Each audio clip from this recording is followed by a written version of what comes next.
এই গোটা পৃথিবীতে যত প্রাণী আছে, যত প্রাণ আছে, এই সমস্ত প্রাণীর মধ্যে সবচেয়ে বড় প্রাণী হলো স্থলভাগে না জলভাগে?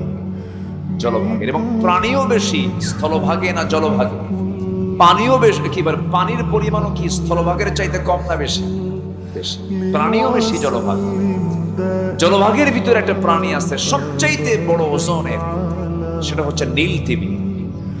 এই নীল তিমির হাড়ের ওজন হলো প্রায় 600 কেজি।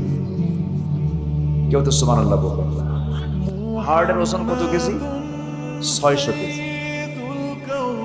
এই যখন হৃদস্পন্দিত, তার যখন হৃদস্পন্দন হয়, হার্টবিট যখন হয়, এই হৃদস্পন্দনের আওয়াজটা 4 থেকে 5 মাইল দূর থেকে শোনা যায় যে তিমির হৃদস্পন্দন হচ্ছে। কেউ তো সুবহানাল্লাহ বললেন না। 600 কেজি ওজন যদি তার হার্টের হয়, তাহলে তার গায়ের ওজন কত? কিছু কিছু নীল তিমি এর ওজন হলো 120 টন। 120 টন। এই প্রাণীটার খাবারের দায়িত্ব পৃথিবীর কারো আছে? খাবারের দায়িত্ব নিয়েছেন কে? আল্লাহ।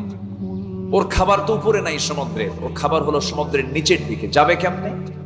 অনেক কষ্ট হবে। আল্লাহ তাআলা সেজন্য করেছেন কি, তিনি পিঠের উপরে দিয়েছেন একটা পানির ট্যাঙ্কি। ট্যাঙ্কি দিয়েছেন, সে ট্যাঙ্কির মুখটা খুলে ফেলে টনকে টন পানি ওই ট্যাঙ্কি ভরায় ফেলে। আস্তে আস্তে আস্তে আস্তে সে নিচের দিকে চলে যায়। চলে গিয়ে তৃপ্তি মতো সে তার খাবার গুলো খেয়ে নিয়ে শক্তি সঞ্চয় করে আবার উপরের দিকে চাপ দিয়ে উপরের দিকে উঠে ঢাকনাটা খুলে দেয়, টনকে টন পানি বের করে সাঁতার কাটতে থাকে আর জিকির করতে থাকে, লা ইলাহা লা ইলাহা।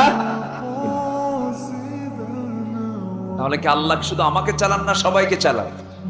সবাইকে চালান। আমি শুধু যদি সৃষ্টি জগতের বিষয় নিয়ে কথা বলি, ঘন্টার পরে ঘন্টা চলে যাবে, আলোচনা শেষ হবে না।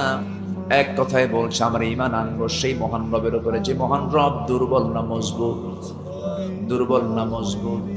আল্লাহ বলছেন, বান্দারা আমার প্রতি ঈমান আনো, 1 নাম্বার আমার প্রতি বিশ্বাস রাখো। এটা হচ্ছে 1 নাম্বার গুণ। আমাকে মানবে, রাসূলকে মানবে না তা হবে না। আমাকে মানতে হবে, রাসূলকে মানতে হবে।